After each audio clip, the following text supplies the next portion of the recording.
ബംഗളൂരുവിലെ മലയാളി നഴ്സിംഗ് വിദ്യാർത്ഥി ആദിത്യന്റെ മരണത്തിൽ ആരോപണവുമായി കുടുംബം. മകന്റെ മരണം കുടുംബ പ്രശ്നം മൂലമാണെന്ന് വരുത്തി തീർക്കാൻ മാനേജ്മെന്റ് ശ്രമിച്ചുവെന്ന് പിതാവ് പ്രദീപ് ആരോപിച്ചു. അതേസമയം ആദിത്യന്റെ സംസ്കാരം അരുവിക്കര പാണ്ടിയോട് കുടുംബ വീട്ടിൽ നടന്നു. കമലേഷ് ചേരുകയാണ്. കമലേഷ്, ആദിത്യന്റെ സംസ്കാരം നടന്നിരിക്കുന്നു. എന്തൊക്കെയാണ് വിശദാംശങ്ങൾ? ഷമി, ഇന്ന് ഉച്ചതിരിഞ്ഞ് 12:30 1 മണിയോടുകൂടി ആദിത്യൻ്റെ സംസ്കാര ചടങ്ങുകളെല്ലാം പൂർത്തിയാക്കി. അരുവിക്കര കളത്തുകാലിലുള്ള വീടിനോട് ചേർന്നുള്ള കുടുംബ വീട്ടിൽ, പാണ്ടിയോടുള്ള കുടുംബ വീട്ടിലാണ് സംസ്കാര ചടങ്ങുകളെല്ലാം പൂർത്തിയാക്കിയത്. ഏതായാലും ആദിത്യൻ്റെ മരണവുമായി ബന്ധപ്പെട്ട് വലിയ ആക്ഷേപങ്ങളും ആരോപണങ്ങളും ഒക്കെ തന്നെ കുടുംബം മുന്നോട്ട് വെക്കുന്ന സാഹചര്യങ്ങളുണ്ട്. പുതിയ പരാതികൾ ഉയർന്നു വരുന്ന സാഹചര്യങ്ങളുണ്ട്. ഇതിൽ ഏറ്റവും പ്രധാനമായും കുടുംബം പറയുന്ന പ്രധാനപ്പെട്ട കാര്യമെന്ന് പറയുന്നത് ഈ മാനേജ്മെൻറ്റ്, അതായത് ഈ കോളേജ് മാനേജ്മെൻറ്റ് വലിയ നിലയിൽ ഈ ആദിത്യനെ കൊടുക്കുന്നതിന് വേണ്ടി, അതായത് കഞ്ചാവ് കേസിൽ ഉൾപ്പെടെ കൊടുക്കുന്നതിന് വേണ്ടിയിട്ടുള്ള ഇടപെടൽ അധ്യാപകരുടെ ഭാഗത്തു നിന്നുമുണ്ടായി. ആ നിലയിലുള്ള വലിയ തരത്തിലുള്ള മാനസിക പീഡനമുണ്ടായി.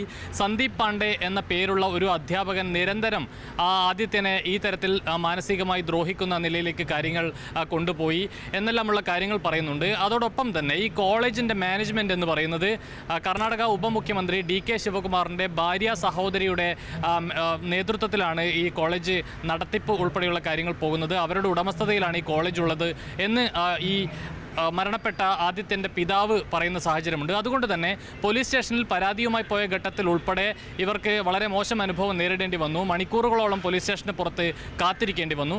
ഈ കോളേജിൻ്റെ അധികൃതർ എത്തി പോലീസ് ഇവരുമായി സംസാരിച്ചതിന് ശേഷം മാത്രമാണ് ഈ ആദിത്യൻ്റെ ബന്ധുക്കളെ പോലീസ് സ്റ്റേഷനകത്ത് കയറ്റാൻ തയ്യാറായുള്ളൂ.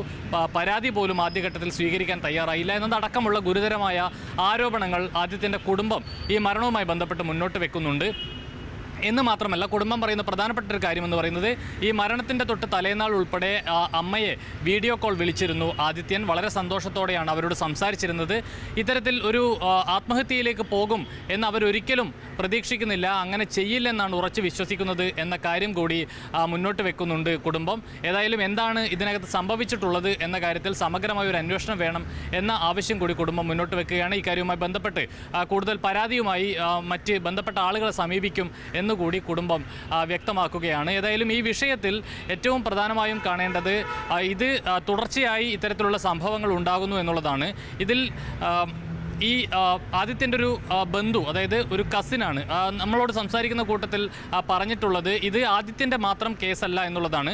കൊച്ചി സ്വദേശിയായ മറ്റൊരു വിദ്യാർത്ഥിക്കും സമാനമായ നിലയിലുള്ള അനുഭവം ഉണ്ടായിട്ടുണ്ട്. ശാരീരികമായ മർദ്ദനം ഈ അധ്യാപകരിൽ നിന്നുണ്ടായിട്ടുണ്ട് എന്ന ഒരു ആരോപണം കൂടി അവർ മുന്നോട്ട് വെച്ചിട്ടുണ്ട്.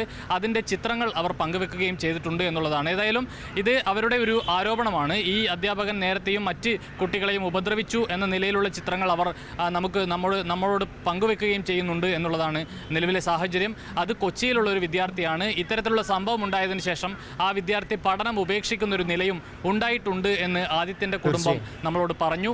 ഏതായാലും ആ നിലയിൽ ഈ അധ്യാപകനെതിരെ, ഈ കോളേജിനെതിരെ പലതരത്തിലുള്ള പരാതികൾ ഉയർന്നു വരുന്നു എന്നുള്ളതാണ് നിലവിലെ സാഹചര്യം. ഏതായാലും ഇക്കാര്യത്തിൽ സമഗ്രമായ ഒരു അന്വേഷണം വേണം. ആദിത്യൻ ഒരിക്കലും ആത്മഹത്യ ചെയ്യില്ല, എങ്ങനെയാണ് മരണം സംഭവിച്ചത് എന്നതടക്കമുള്ള കാര്യങ്ങളിൽ ഒരു സമഗ്രമായ അന്വേഷണം വേണം എന്ന ആവശ്യം തന്നെയാണ് ആദിത്യൻ്റെ ഒരു അന്വേഷണം വേണം എന്ന ആവശ്യം കൂടി കുടുംബം ഉയർത്തുന്നുണ്ട്. കമലേഷാണ് വിശദാംശങ്ങൾ നൽകിയത്.